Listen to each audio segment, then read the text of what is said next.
So looking at that list, I think that spring may be in the air because everybody wants bugs and bugs and bugs and bugs and bugs. So there's lots of people saying bugs. So let's mess with some bugs. We're going to start with just a simple top-down view on the bug. And I'm going to give you sort of my bug template. And then what we're going to do is we're going to rock the bug so you can rock your bugs. So we're going to end up looking at a bug, not just straight down, which is okay, but we're going to look at this bug from an action bug angle, and that will be even more fun. But we'll also kind of have Yves just keep an eye on the chat, because if we kind of run out of stuff with bugs, then you'll say, all right, next topic is, and we'll go to that. Maybe it'll be hawks, but maybe it won't. You get to decide. All right, let me see here. I am going to jump over to the thrill cam. There we are. Avia, sound check. Can I be heard clearly? Yes, I can hear you clearly. Excellent. All right.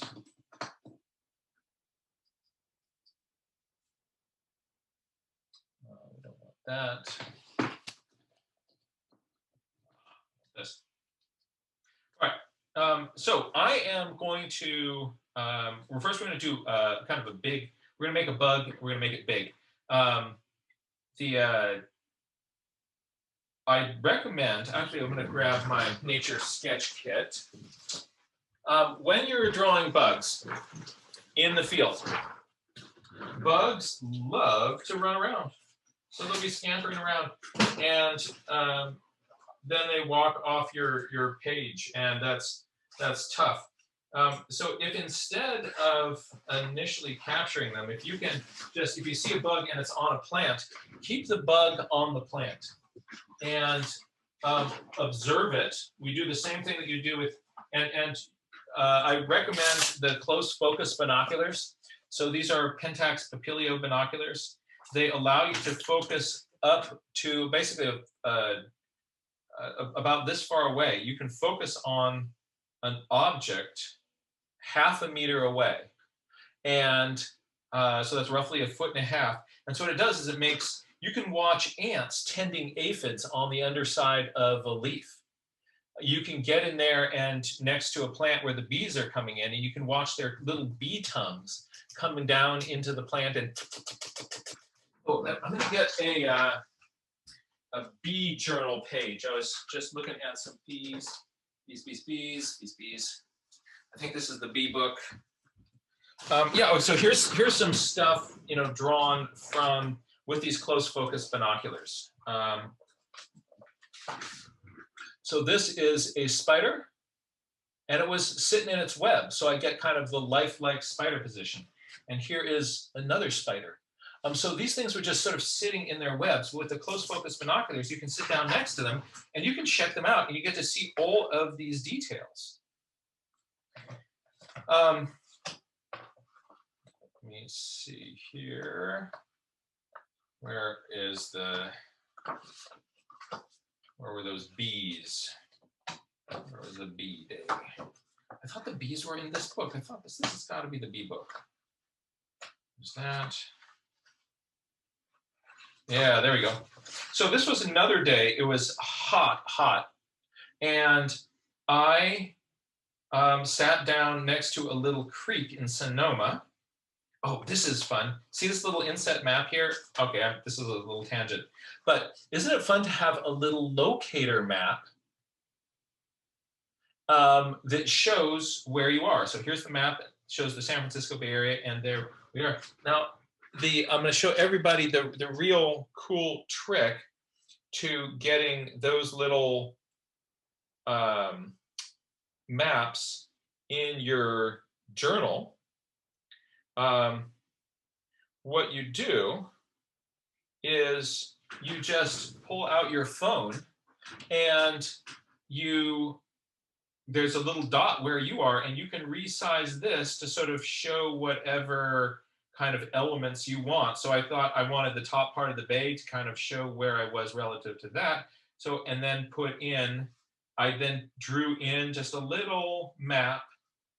And so we're now carrying around these little maps. So they're great for making little inset maps if you want to sort of put a geolocator into your nature journal page.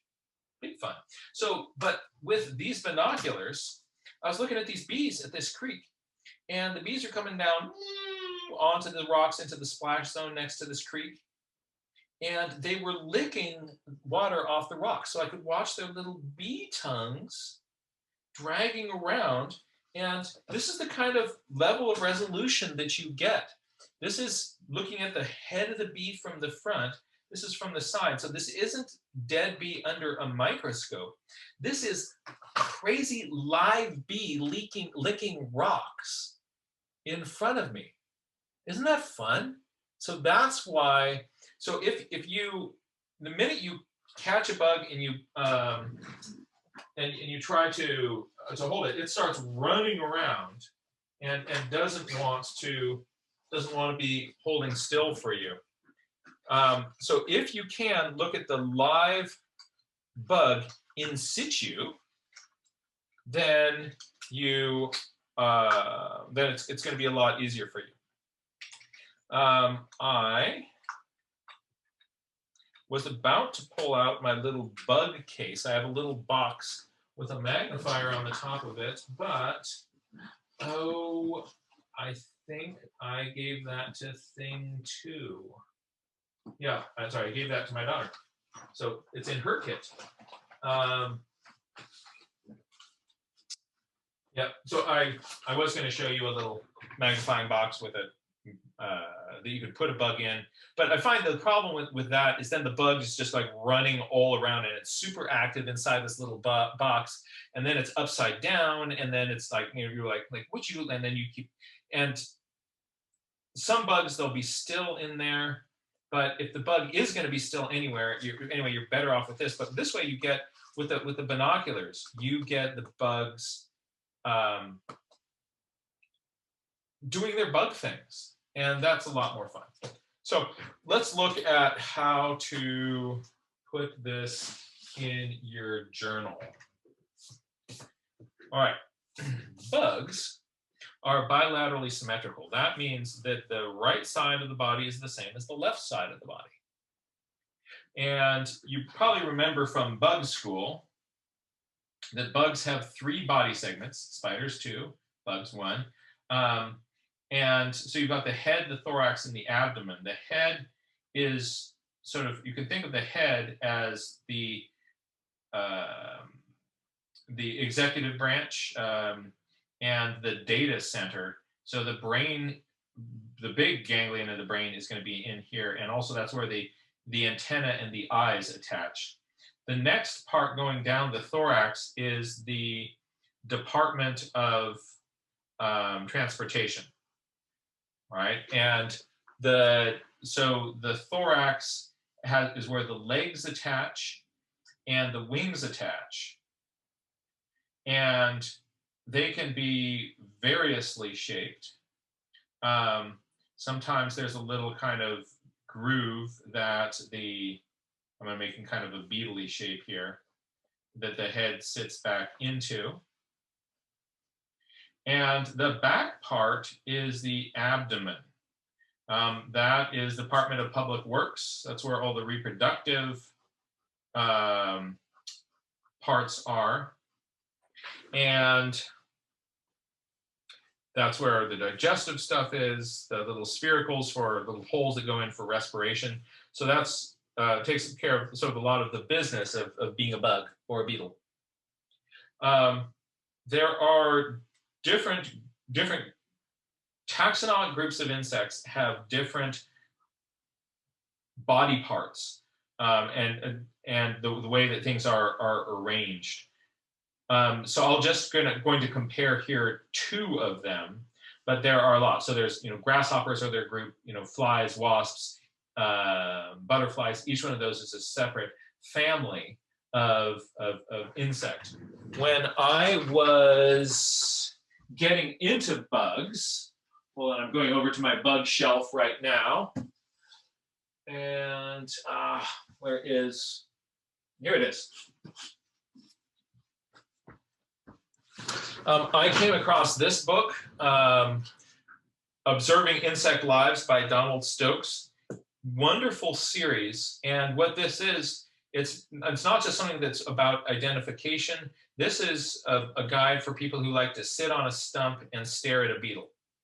And mad props. It also has these incredible line drawings by Deborah Prince. And so just beautiful, beautiful line drawings. It's really fun.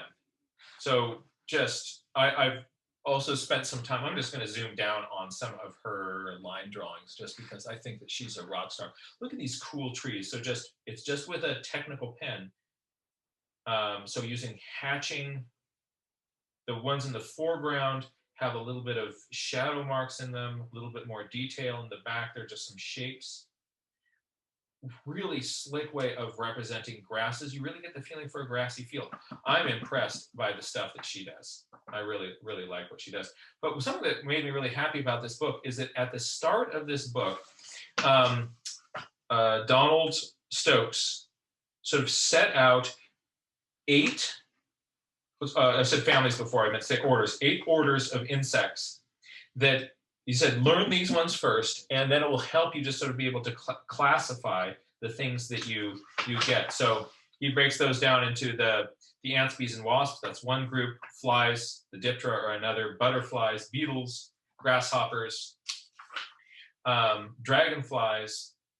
There's another group that includes aphids and cicadas and leafhoppers, and then what are called the true bugs. So these major orders of insects, if you get these 8 down, you will be able to, when you encounter an insect, get it roughly into the right group. So this is a great way to start to learn classification.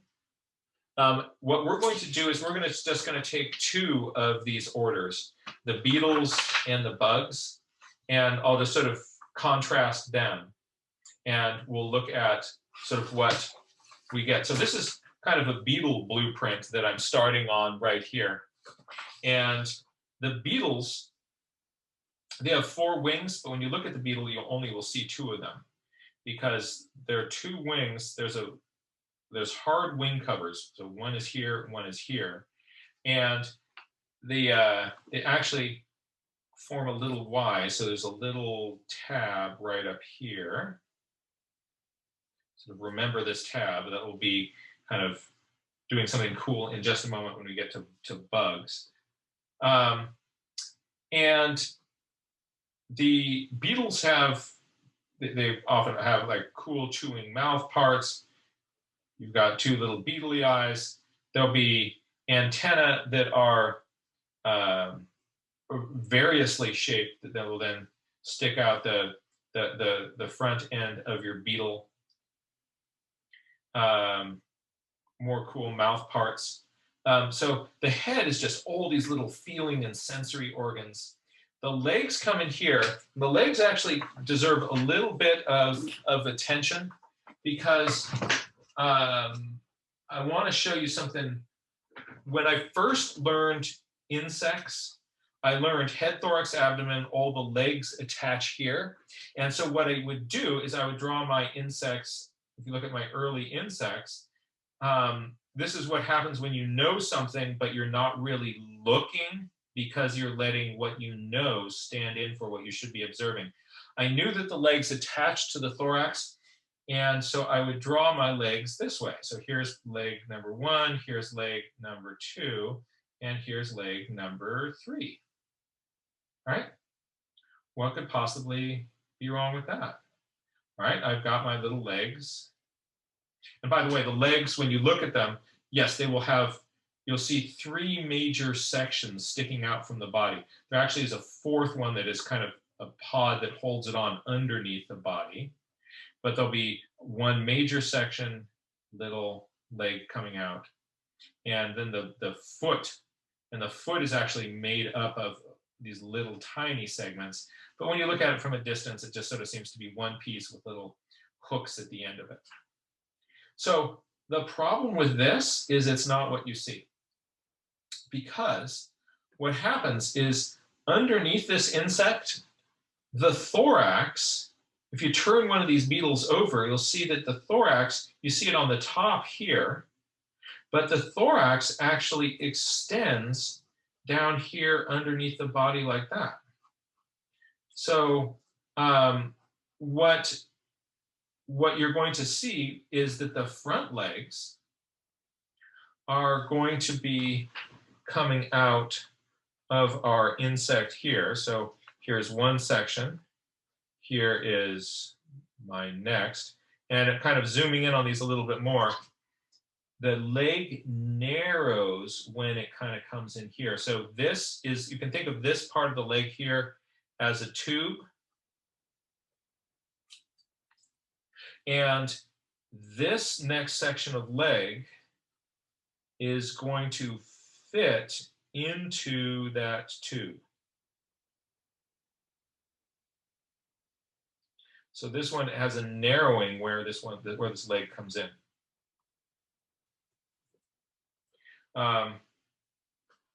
And very often there's a cool little spur right down here. And then its tarsus, this little part down here, that's the part that has the hooks on it, these little claws. That segment, that's the part that is made up of those little pieces. So if you have close focus binoculars, you can actually count how many those are. And on beetles, it makes a big difference to count the front, the middle, and the back. And so let's say this one has 4, 2, 3. There's my 4th. And again, each one of these is narrowing into the wider base of the next one like that. But because the thorax is sticking out way down here, this next leg is going to be coming out perhaps somewhere around here.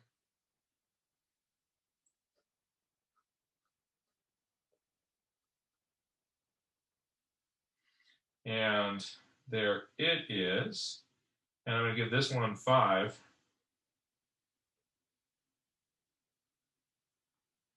And those 2 little hooks at the end. And this back one, there's a little piece down here that this attaches to. So it's coming out like this. So you see that when you look at the beetle from the top,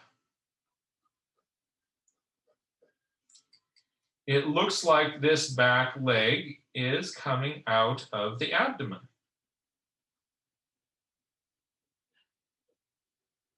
It has 1, 2, 3, 4, and 5 with my hooks.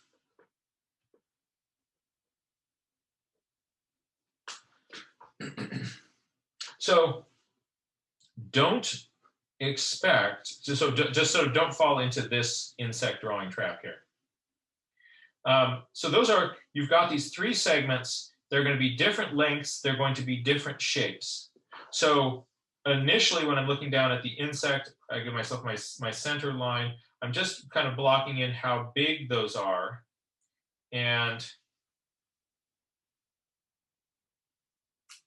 just trying to roughly get the size and shape of the whole body. So kind of get that whole body shape. I don't recommend doing it this way. I don't recommend drawing your line and then drawing in your head and then drawing in your thorax and then drawing in the abdomen. Because you do that, it's really easy to get something that where each one of these has the right shape, but they don't really work well together. Initially, you're just sort of roughly going, my overall insect shape is this. Figure out how much of that is thorax, how much of that is abdomen, how much of that is head. Sometimes you're looking at it and it will look like the insect has no head because the head is really tucked down under that thorax. On dead specimens, the head, they will pin them out so that the head sticks out here. But you'll find on some insects, when you're looking at the live insect, the head is really kind of tucked down here. So don't expect to see that full head. In some cases you will, in some cases you won't. So you block that guy in, then figure out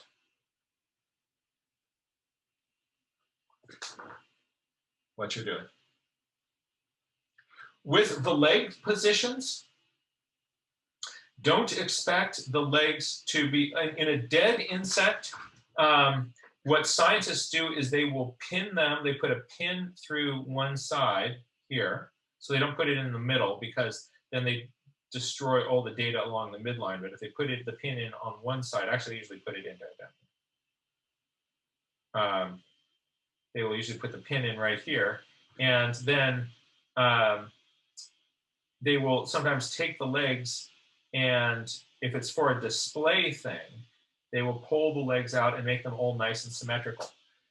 If you look at scientific illustrations of insects, the legs are always in this perfect mirror position pose. As a matter of fact, the standard procedure that scientific illustrators use is they will draw half of the insect, they will put tracing paper down over that, they will then trace that shape, turn the piece of tracing paper over, match it up on the other side, and then rub down on that. So you're transferring that graphite down to the paper. So you copy this side of the insect over to this side, and you get a perfect mirror image of those leg positions. But that makes for an insect that looks very dead. So when the insects are up and walking around, they typically use their legs as two sets of tripods. So this is my little insect here. So the outer leg on one side and the outer leg on the other on this side and the middle leg on this side will all move together as a unit. So they will stand on one tripod, so one front, one back, and then the side one on the other side. And they'll take those and they will put them on the ground. And then they take the other three and they move those forward. They put those down on the ground, then they lift these ones up. And so what you'll typically see, rather than this symmetrical pose, is an asymmetrical pose, but the legs aren't just sort of randomly sticking out anywhere. Usually what's going on is, let's say, this one is forward, this one is forward, this one is forward, this one here is back, this one here is back, this one here is back. So you see I've got my X's and O's, hugs and kisses. So that means that this leg here is coming up to there, and this leg here is back further. So this one's reaching. Now this one here is up forward, but the same position leg on the other side can be back. And then this leg here is forward. And by the way, when the legs, on these legs, you will often see a lot of foreshortening. And so you can have back, back, back, forward, forward, forward. And you'll see when they walk, they're just taking these two sets of tripods and moving one forward, then the other forward, then one forward, then the other, one forward, then the other, one forward, then the other. But then, you know, as they're standing around, these legs can move around to all sorts of positions. So you don't have to get like really worried, like, oh no, there's a specific geometry that I need to hit about how they're going to be having their leg positions. You don't need to worry about that. Let's just take a look at the bugs, because it's a good example of just, you know, of this sort of similar plan. It's same, but different. So the bugs will often have sort of a big body. The thorax is broad. I'm drawing a stink bug here. And then a little bitty head that sticks up. So for this little bug,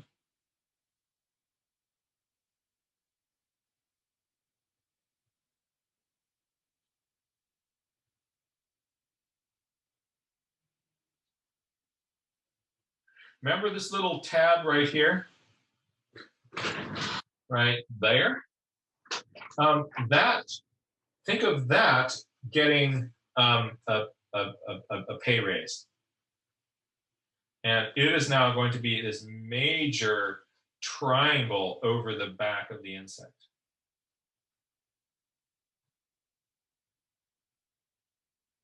And then the wing itself, the wing on this side here, there's actually two wings.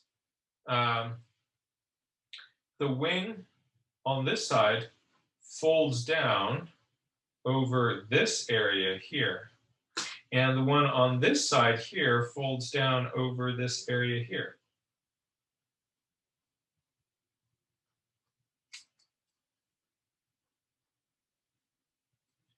So instead of having the wings under, the membrane wings under these hard covers here, these wings are exposed on the back.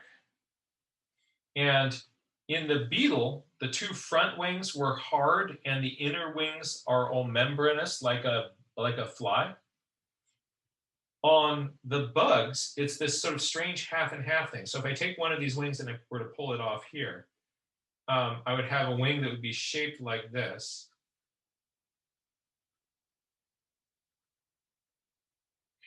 But the front half of it would be hard exoskeleton. And this part here would be membrane. So it gives you this kind of X pattern across the back.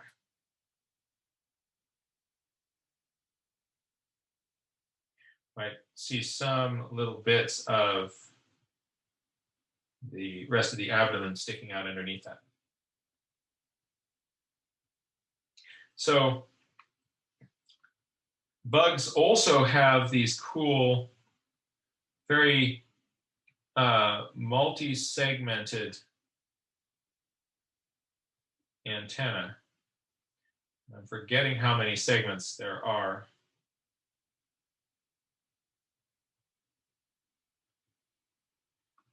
And then we'd have legs sticking out there. But so you see that we still have this sort of generally similar pattern where you have a head, here's the thorax, here's the thorax on this one.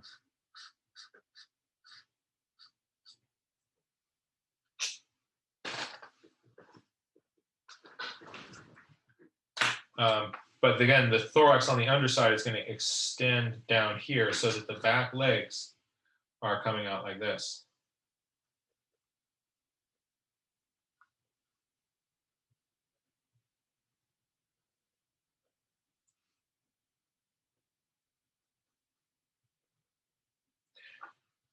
Generally, think of things in threes in insects. So on the body segments, 1, 2, 3.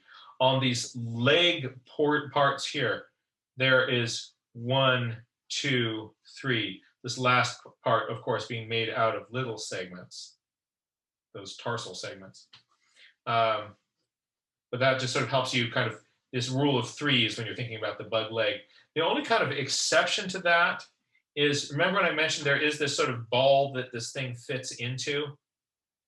When you are looking at a wasp, once you kind of look at a lot of insects, you'll get used to this 3 leg parts, and you'll think of like, oh, this is kind of like my my upper arm and my forearm, and there's my hand, right? And you or you know, here's my thigh, and here's my calf, and here's my foot. But when you look Oh, by the way, by saying that, I'm not implying that these are homologous structures, that these evolved from a similar arrangement and framework. Humans, our system is, this sort of 3 and the 3 in my limb is just a total coincidence. But if you're looking at a wasp, I'm going to draw a side view of a wasp. So here is its head.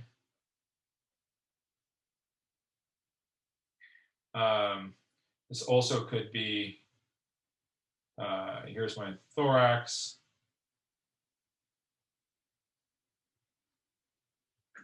And some wasps have a really pronounced thread waist.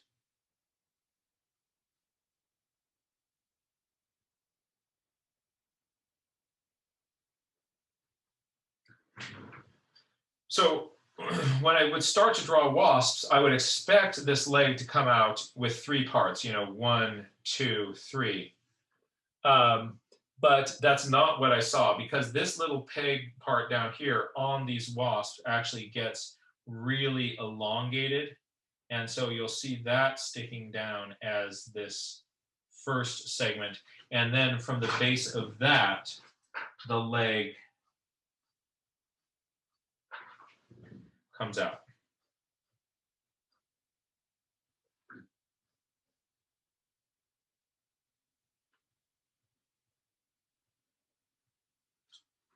So that's true with all those legs.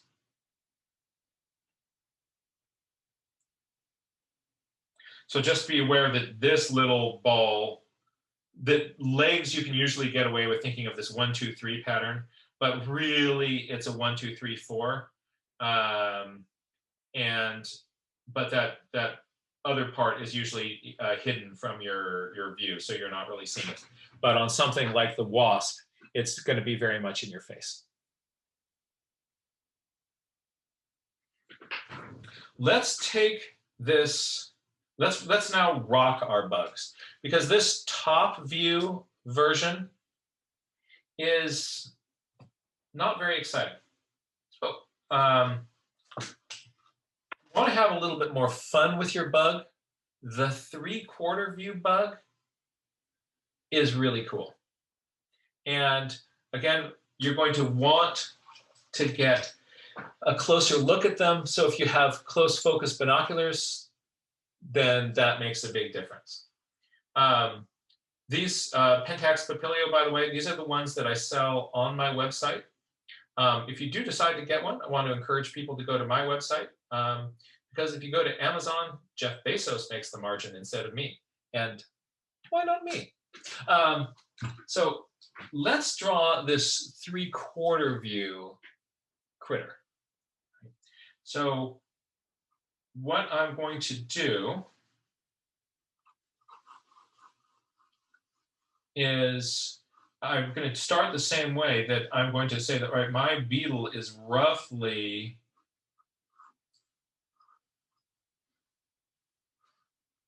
this bean shape like that. And its center line then is wrapping around it like that. So if you've made blobbies with me before, we've kind of made some of these geometric shapes where we kind of, we have a hot dog and we're thinking about, how do lines wrap around that hot dog. And so that if you've made blobbies before, which again, what we call these sort of balls with lines, grid lines going across them, it's going to pay off here too. So what you're then looking at is the thorax is going to cut around here.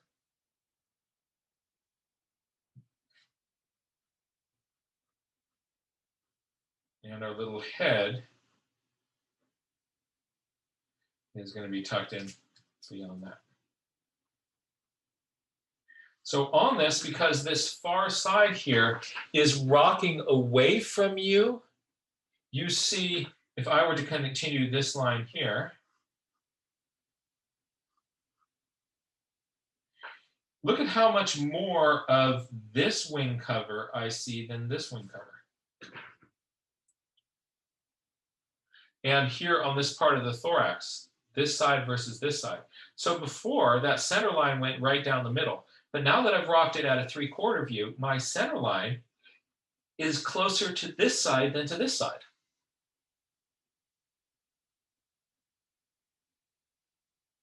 So my wings are going to come partway down that. So I'm just sort of taking this side line and curving that towards the back here. My center line comes up. This curve here ends up being really important. It's going to curve up and then flatten.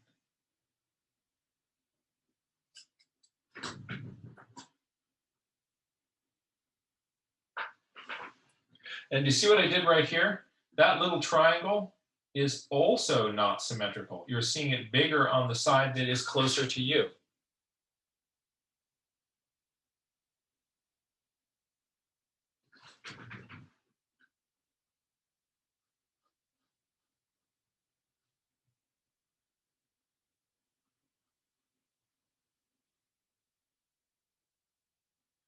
So then I'm going to look at any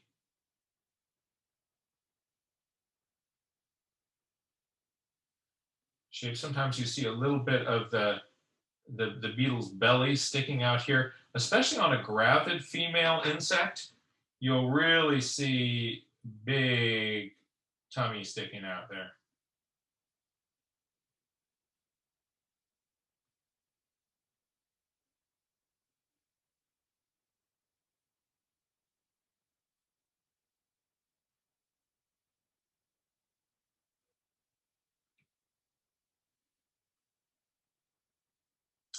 All right, I'm going to actually make this really long antenned insect, kind of like a long-horned wood-boring beetle.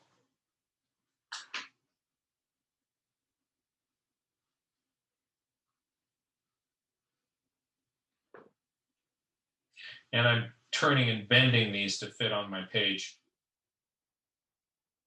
Oh, here's kind of an interesting side note on sort of lesson learned from, well, making my field guide. So this is the field guide that I wrote about the critters in the Sierra Nevada. This is the kind of quick find your critter section. So the insects are at the tabs at this height, right?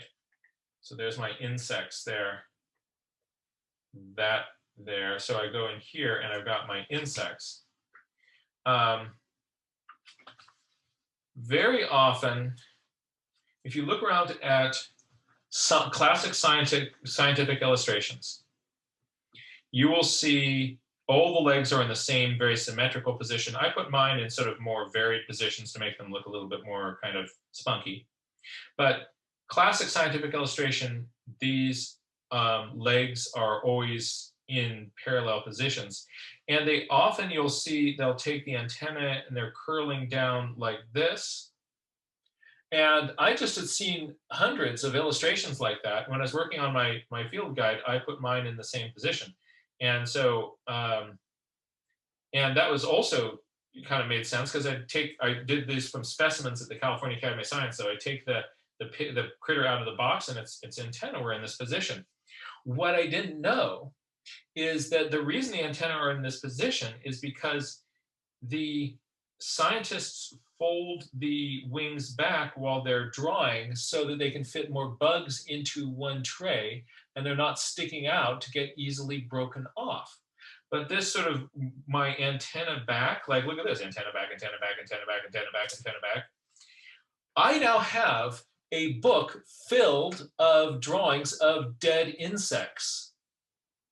Because very often when you see them in life, these antennae are sticking out in front of them, like a good antenna should, to sense the environment in front of you. And so I look at this and I go, well, this does allow me to fit more on one page. But when we're seeing them in the field, you're usually they're not going to be doing this. That's just a convenience for the entomologist who wants to fit 100 bugs in one tray.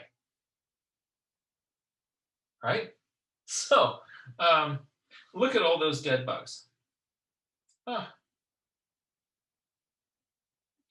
Lessons learned. So I'm just so in life. Let's make this one in life. You're probably looking at something like this.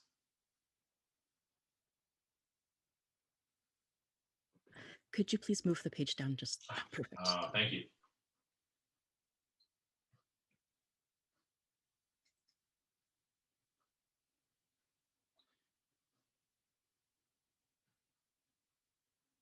So now when I'm sketching insects in the field, I pay a lot of attention to, like, what are your real leg positions?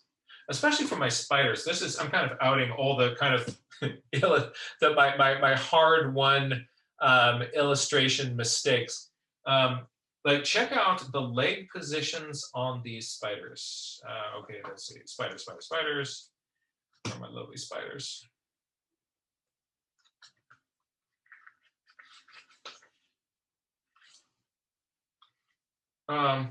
Some of them are reasonable, but, like, you know what? I start kind of looking at this one here, and this is the position that the spider specimen was in that I drew. But this is a spider who's been floating in a jar of alcohol for 50 years. And when you're seeing them out in the field, these legs will be out and on the ground. So, some of mine, you kind of get that, like this little Phidippus right here. That's a solid position here. This is a dead spider. So what I'm saying is, when you have an opportunity to see a, so like that's legit. These ones here are legit. But there are going to be some in here. Let me see. There's some more. Like this one here. Like, what's going on with this? This is like, this leg's flopped over here. This is a dead spider.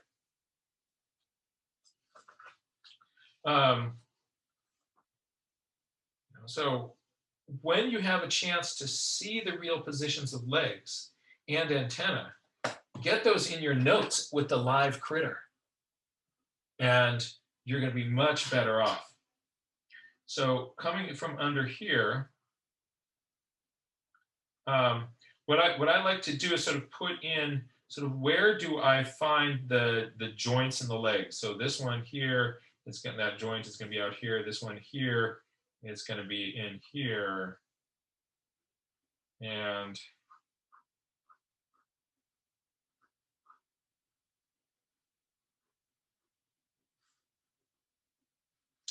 so when I'm drawing the leg here, I'm going to draw the part of the body that is closer to me and is in front of the other part first. So I draw this part first, and then I can draw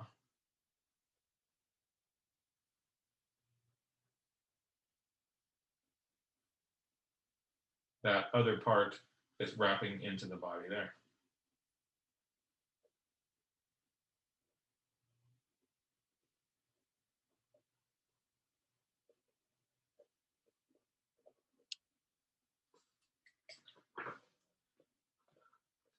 So I would get my leg, my little friend here would get legs.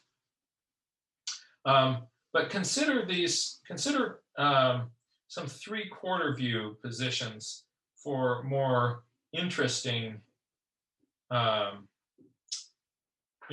insect drawings.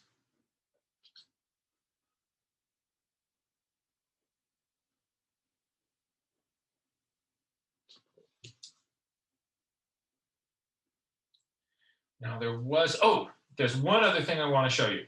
let's say I finish my drawing of my insect.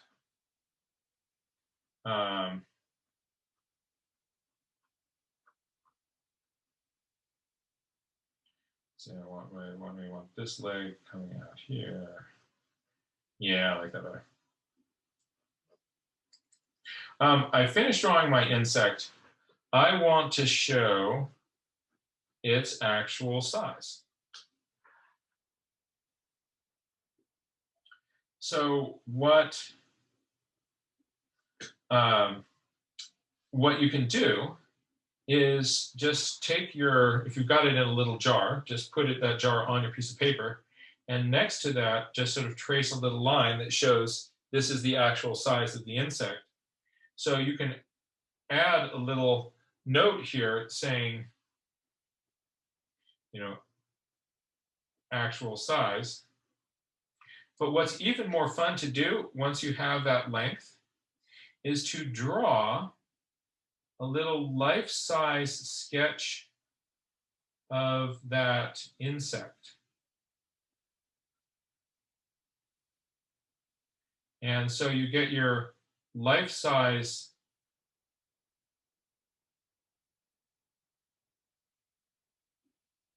insect drawn. So I'm going to just kind of pop this thing out. And if I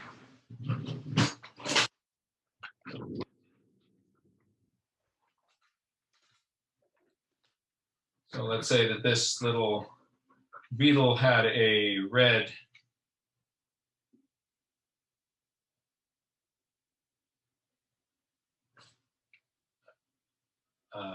wing covers and a little black thorax here. If I were a little bit more patient, I could wait for this to dry, but I'm just being impatient with my little beetle.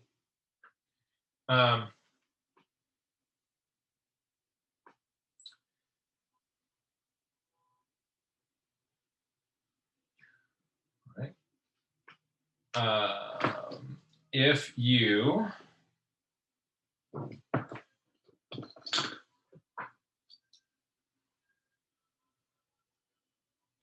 I'm going to use this little fine pencil to get in more of these legs here.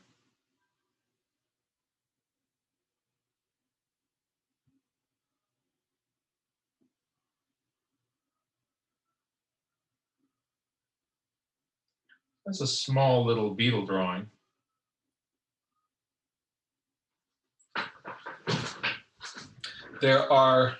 I'm going to zoom down. I'm going to leave the pencil here so you just sort of have a sense of the size of this.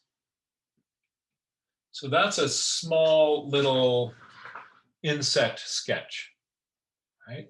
But if you want it to be super cool, this is the gel pen. You know where I'm going with this. If I hit this just with a couple little highlights, it's now a shiny beetle. But wait, don't leave quite yet, because if you want this to go to 11, so if I have an object here and light is coming from this side, making the highlights in this area, then it is going to be casting a shadow, right? If the light is coming this way, in this same direction.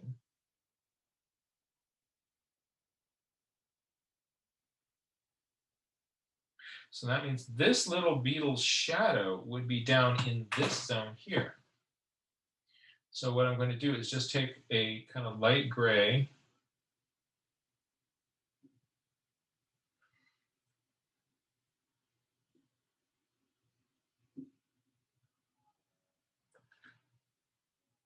and give the beetle just the faintest little shadow.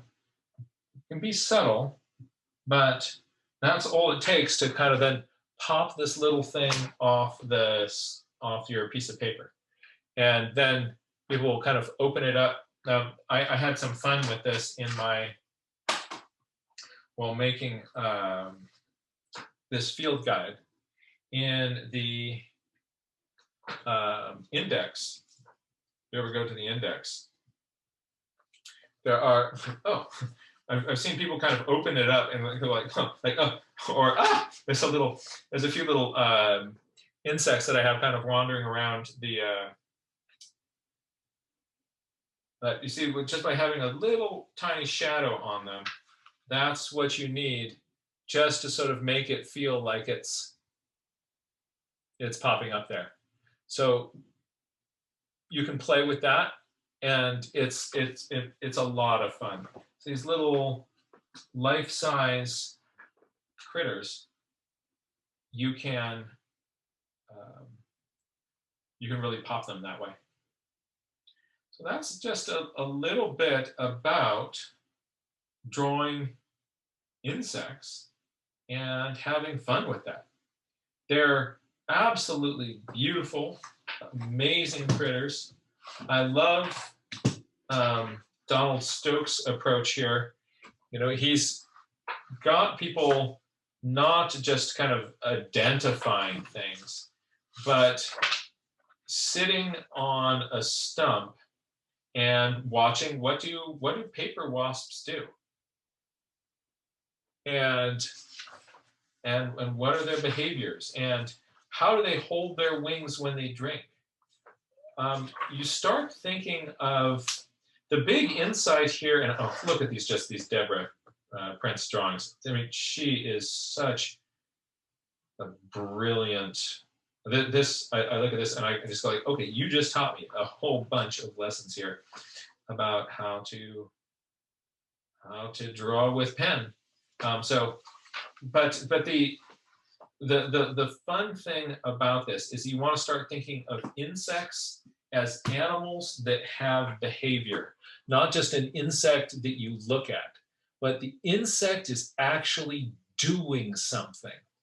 And it has postures. And how does it hold its wings? I remember running around chasing wasps, trying to watch how do they hold their legs in flight. How does a wasp hold its legs in flight? And if you run around and chase them, you can watch them, and what they do some really cool things. The back legs dangle. It's so much fun. As a community, let's give each other feedback and support.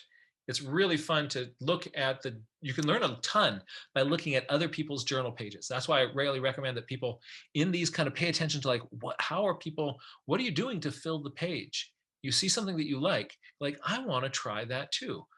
Oh, you can be loose and free like that, even on an insect? I thought on an insect, I had to be like technical pen claw, right? But no, that's a loose butterfly. And I really like, whatever it is you can learn, we can get tons of ideas from each other. And but let's see what we can do as a community to support people who are willing to share, what we can learn from other people's share. And everybody, I really thank you for being here, and I look forward to seeing you all again soon. Oh, I think you might be. Wait, did we allow people to unmute? Here, 1 second. Let me see if we're allowed to unmute. Allow. Yes. Okay, there we go. Now we can unmute. Go for it. Okay, got it. Okay, I just wanted to share with the inspiration of Heather and Jack talking about, inspiring others, is that my neighbor hired this muralist to paint an artistic representation of a roadrunner, Camino Correras, on her house. And let me find the final one. Here's the picture. Whoops, no, that's the guys. Sorry, I wanted to make this quick. Here we go. Anyway, he was so interested in capturing like the local flora and fauna in the mural on her home. And I brought over so the last several days I've been going over to the house and talking with the muralist, but I brought my nature journal with me and I showed him how we were capturing what we see and observe and wonder about through nature journaling. And he was so I wouldn't say inspired, but engrossed with it. So I think there's opportunities for us even in informal opportunities, not just formal classes, to be able to inspire others to just the joy of capturing nature in our sketches. So that's all I wanted to share. That is so fun. And how wonderful to take the opportunity to start up a conversation too with him, just to see like if he might be interested as well. That must have been a lot of fun. Oh, I think you muted yourself again. Yes, I did.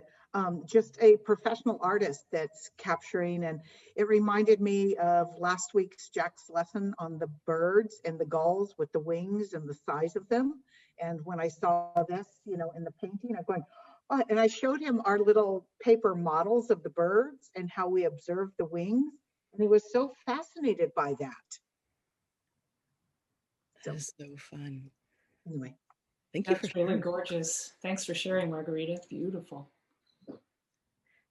So let's see. I saw other folks were raising up their journals. Okay, I'm seeing Sandra and Ray Bonto. And I know I saw Walters a little bit ago too. So I'll start with Sandra and then Ray Bonto. Go for it, Sandra. Well, I had to find the moment when the fiddleheads came up because when we get warm days, they open so quickly. And I love fiddleheads. I don't know how many kinds of ferns you can actually eat the fiddleheads, but I was just drawing them. And as you can see, there are remnants of last year's ferns still in the leaves. So much fun. I love the way that that you see them in different amounts of unfurling. Like the one that's closer to the ground has got even more of it furled in, but then as you get higher up, then you can see a bit more of it. It's like a really great representation of growth. Just Yes. really captures the feeling of the growth. And I'm liking your really dark values in the undergrowth, and also the background just makes it pop. Really nice. Well, I was trying to give an impression of what I saw, though, of course, the background is not accurate, but just trying to give a sense of the way it felt. Yeah, no, it conveys it really well without, if you put too much detail there, you might not focus as much on the fiddleheads. So I think it's a nice sort of almost abstract background. Yep. Nice. Yep. Well, thank you. And then we were having Ray Bonto next. So I will spotlight you. Here we go. Hi, so I decided to use a fountain pen. Wow. Oh, fun. Really, Yeah, you can get. sorry. Go on. I was going to say I really enjoy how you did the shading on the insect on the lower body. Was that with the fountain pen as well? The shading that you did? Cool. Very cool. Yeah, to have a shading effect, you need to turn the pen. You usually use it like that. You need to turn it around, use it diagonally, and use it lightly. You need to play with it and stuff. Did you just start using that, Ray Bonto? I don't think I've seen you use fountain pen before. Is that a new thing for you? Very cool. Not exactly. So here is I used charcoal. I decided to buy the charcoal lead and put it in my lead holder. So it's got a very dark value, so that's what I like about charcoal. And yeah, with as for the fountain pen, well, I do these sketches once in a long while. Yeah, like that. Okay. Yeah. Yeah. Wow, those are fantastic. I love the value range that you get. It's so rare to see birds that are drawn together. We're so used to seeing like the individual bird drawn, but that you have the cluster of the birds together and that you can tell each one individually. That's exciting. Just seeing that on the page, how you did that. A few days ago, I was sketching pigeons. So, this was all black and white. So, now here was my favorite pigeon. The one with the spotty one. And then I started to capture a few illustrations. Like that. And this was in ink. And yeah, like that. And that's about it. And that day, and I also saw, yeah. At last I managed to maintain layout here. So, yeah. I saw some magpies and I captured one in flight. Huh. I love the way you can see the white tips of the wings too, how much it stands out with them. With that, I have finished Nature Journal 3. Yay! Wow, congratulations. In fact, that was a few days ago. My new journal was toned paper entirely. So, yeah.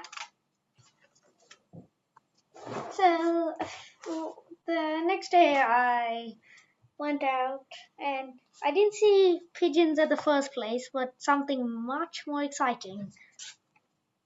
What'd you see? A few garden birds. First one, a goldfinch, which was just sitting like that. Wow. And then a blue tit. And also a female house sparrow, which I've never seen before. Ever. Huh. And a robin. And some wrens too, and a blackbird.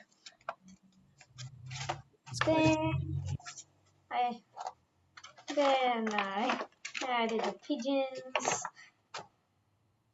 Here I capture, I do a lot of pigeons in flight.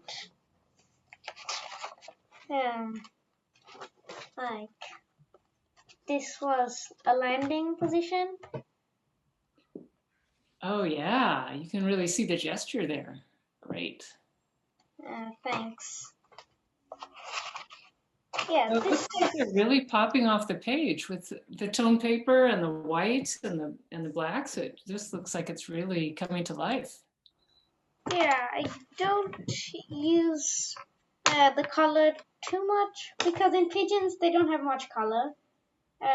So I just take my journal along when I'm standing, and in one hand I use like that, and in the same hand there's a white pencil, and in the other hand there's a pencil, and that's mostly all I use. Here I saw a little mouse run along, and of course some more pigeons. Finally, a few illustrations of plants. This one was shedding its leaves. This one was a tulip, which had a very rich color when I rubbed it. I mean, not that. This. Yeah, that. I love the different perspectives on them. The way that it's like you can see that you're looking into the flower, but like at an angle too. So you capture the different angles really, really well as you look inside of them. which is really, really fun to see. Thank you. And it's fun seeing all of the different drawings that you do of the birds. And with the landing position, I feel like someday you and Mark Simmons would have a really good conversation, because Mark Simmons, last time I saw him, he was struggling to capture the pigeons in their different positions. So I think that you and he would have a really fun discussion together. Thank you Thanks. for showing us. That was fun. And was there anybody, I wanted to just make sure, was there anybody else who had wanted to share any of their journal? I don't see Walters anymore, so. Anybody? Okay, I guess then that's it. It's been really, really wonderful seeing you all today. We hope that you have a great rest of your day, and we'll see you probably at one event or another coming up soon.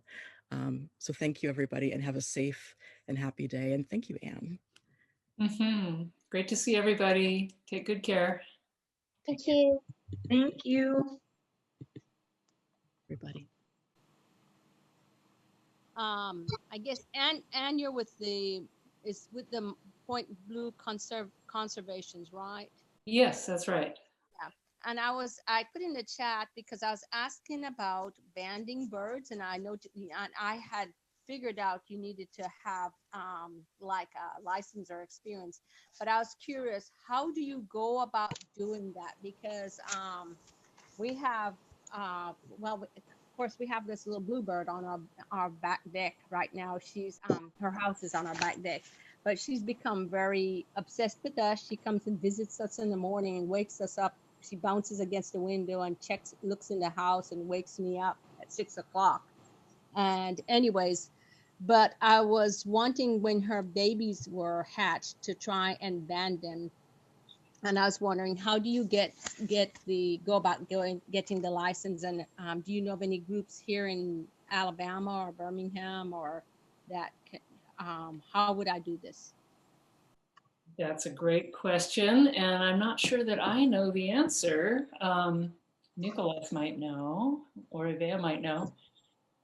Nicholas, do you want to talk about that? Yeah, hi. I can talk for Canada at least, but I think the system is quite similar to the US. And to be able to band, you need not only a banding permit, but also a reason why you do that. So if it's just for general banding, just no measurement, no samples, no nothing, then it's very simple. And the banding central people, it's a federal level organization for Canada, and I think it's the same for the US. They are issuing the permits, and then you can just simply request them the permission, and then what usually they ask for is your experience in doing that. So if you have no experience in capturing birds, putting bands and so forth, they won't let you do it and have a permit right away, but they will ask you to get trained by banders. So the one who have master permit or sub permit, they will be able to train you and help you in that respect. So for example, for when you're master permit holder, then you are able to have say to the bonding organization that this person or this person has banded enough people, enough birds and enough situation, enough species, then that person is good to go for trying a sub permit. And then after several years of sub permitting, you can ask for a master permit. So that is like more or less like a collaborative way to get experience. And the best way for you, I would advise, if there's a banding station close by. I don't know, for you were saying you were in Alabama. I think it's there are quite many banding stations in there. It's just going in the spring and the fall when the migration is going on, and then there are always banded there, and asking for helping them, and then that's the way to get into having experience when you start from scratch. Okay, so I guess to find the banding stations, I guess, is there like kind of like some kind of listing, or international listing, or national listing, or? Yes. Usually, yeah, the banding organization will be able to advise you on the active banding stations, and then also they will be able to give you the contact persons. Sometimes that change because it's always a lot of work, and then it's not always the same people involved in that. But also, what is important is to know when they are open and when they are not, and when they are able to also accept volunteers to help them. So that's something to check with the central banding organization. And the other thing is usually if it's a designated banding station, they are really well known, and then the is established, and then banding organization will be able to give you the right info right away. And I just Googled bird banding in Alabama, and several things came up. The Alabama Audubon, the coastal bird banding, Fort Morgan, and so on. So I think if you just do a Google search, you can kind of find out who's doing bird banding, and some of them have events that are open to the public, and maybe you can go talk to the scientists there and find out what's going on. Okay, thank you so much. Yeah. I have another question. Yeah. So when you band birds, you have to carve a number. What is it? Any random number, or is it the year, or what is the number? And exactly. You want to answer that, Nicolas? Because I know it's very specific as to location and date and all that sort of thing, but maybe you know the codes. So the codes are very different from one species to another, depending on the program. But usually when it's a metal band or metal ring for when it's called in England, it's alphanumeric code, and then you have as many combinations as possible. So usually it's written very small letters. And I think I may have some bands just here. If after I talk to you, I can show some. But usually it's around 12 numbers in letters. So that gives you a lot of combination possible, so that many people can band as many birds as possible. And then what it's organized in, it's organized in size. So you have like the smallest one that you can put, like for example, on hummingbirds, up to the albatrosses and penguins and even ostriches. So it's things that are really just by size, and then you can calibrate depending on which species you will be able to band. And then when you ask the banding organization for rings or bands, and then you have the permission, and then they send you a series of band. Like usually they go by 20 in just on a small like a string, and you just go from one number to the other, and then you try to follow it. And then every time you put a band, you record the exact number and letters, and then when you finished, you send the exact information to the banding station, and the banding station send that to the central database, so that you know, for example, you captured like, I don't know, a bluebird, and then you get that ring number, and then you get it was a male, a female, I banded that day, that hour, my permit number was this, and then if you had the opportunity, sometimes you can even age them. So from it's sub-adults, you can know whether it's 1 year, 2 years, and so forth. Thank you so much. Yeah, and maybe one more thing is sometimes you can have, and then that's very good also, if everybody is looking at the legs of birds, is sometimes you can have special programs where people on top of the metal band or metal ring, you can add also some color bands, so that you can identify the bird, because if you don't have it in your hand, you cannot know the number, or sometimes you can get it with a camera, but it's tough. So sometimes, or some programs, people are putting like a combination of color like a yellow on top of the metal or blue under, and so forth, which side, and you can know exactly which bird it is. So sometimes people take a picture and then they send that to the banding organization, and then the person who did it, they will know, oh, my bird survived 2 years, and then it was banded in Alabama, and then somebody saw it in Colorado, and that's you can have a lot of information where they moved and where they survived. Yeah, thank you so much. How One of the things I was, she's gotten to the point where I've actually started feeding her now, because she kept coming around and looking in our house, and now she just flies up to the window, and when the mockingbird is out there at the feed, where I feed them, and he's chasing everybody off, she flies up to my window, and I guess she wants me to come out there, because then the mockingbird flies off and then they come in to eat. But because she's become so familiar with us, I'm wondering what her babies will be like later. So it would be interesting to, like, if you could band them, and like maybe with something with color, and other people could, if people start seeing little bluebirds showing up at their windows, maybe her progeny have become people friendly too. Yeah, that there are some programs that ban also young in the nest. When they are big enough, you can do it. Like, for example, for the bluebirds, you will have to wait almost just before they fledge, because otherwise their legs would be too small to put rings on.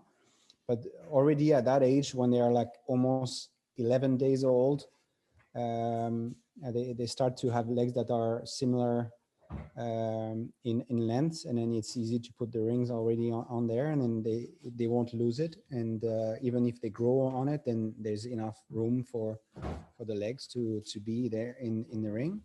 But for the precocial birds that like the ducks, geese, and chickens, for example, they after just few hours in the nest, they just can go, and then their legs are usually quite good, and you can ring them right away. Oh yeah, I have rings right there. My wife just brought that to me right now. I wanted to show you that Bonto, when I was talking about the size. For example, if you don't know, well, you don't remember the size that you will have to fit for your bird, then you can put the, for example, you go for this 1B here. That would be a size for example, bunting or sandpiper, like a semi-palmated sandpiper. They will fit in that. And then, for example, for plovers, you will go for 2 or 3, depending of their sex. And then the biggest one here, for example, for swans and for albatrosses, that will fit. This is like a typical plier for different size of rings. So maybe you see the number. So in case you forgot, then you have the 1A, 1B size and 1 size. You can know what to do. And then sometimes I prefer when it's just going back. So I just put I stole elastic from my wife and then use that for this. And I can show you like for a 1A size. So Canada and the US, they have the banding, the bands are issued by the same organization, and they send you this type of brown envelopes, and then they give you like can you read well, even if it's reversed on my screen? I think so. Yeah. It's the right way around, but it's a little fuzzy for me. Okay. So for example, it will be written National Band and Tag Corporation, and then they will say, okay, your numbers is from 14,900 and to 15,000. And then if you open it, then you will have a string, and then you will have your bands on that. And then as you can see, it's very tough to read. And for me, I have sometimes hard type to read when it's that size. So it's I try to know which series I have in my hand. But when it's the bigger size, then it's easy. But when it's small, it's quite tough. So what they do is that they write the numbers on top and then on the bottom. So you have like 2 rows of numbers. Wow. Really interesting. Thank you. You're welcome. I mean, I've seen that, but I don't do the bird banding.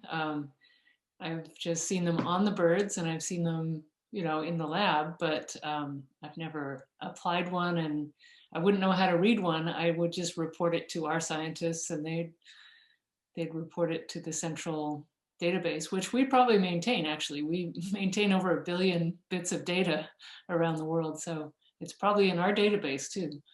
But it's amazing. And from the session that we did with Jack a couple weeks ago, somebody from the Kodiak National Wildlife Refuge got in touch with us and said, "Hey, I think we're getting some of your golden crown sparrows here. We should connect." So it's just fun to be making these connections through nature journaling.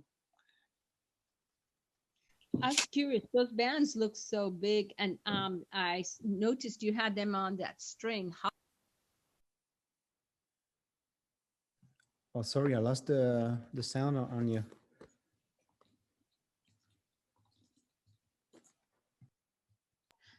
Yeah, on those bands, can you hear me? Okay. On those bands, they're circular. So how, I guess, do you put it over their little claws? Is that what you do to put it on their legs? I mean, how do you, and they look so big. No.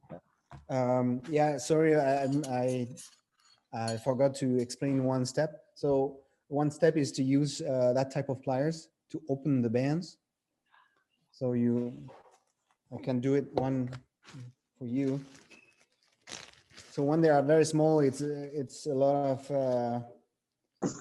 of work, especially when they are metal. It's quite difficult. And then you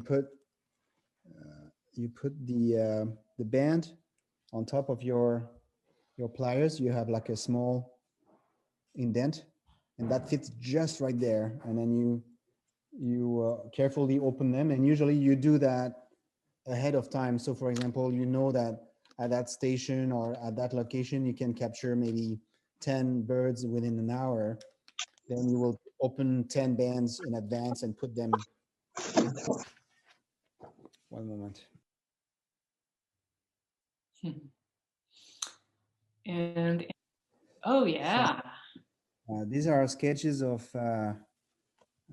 snow geese, and then this like in just before breeding. So that's a sketch I didn't do these days, but a couple of years ago in the field.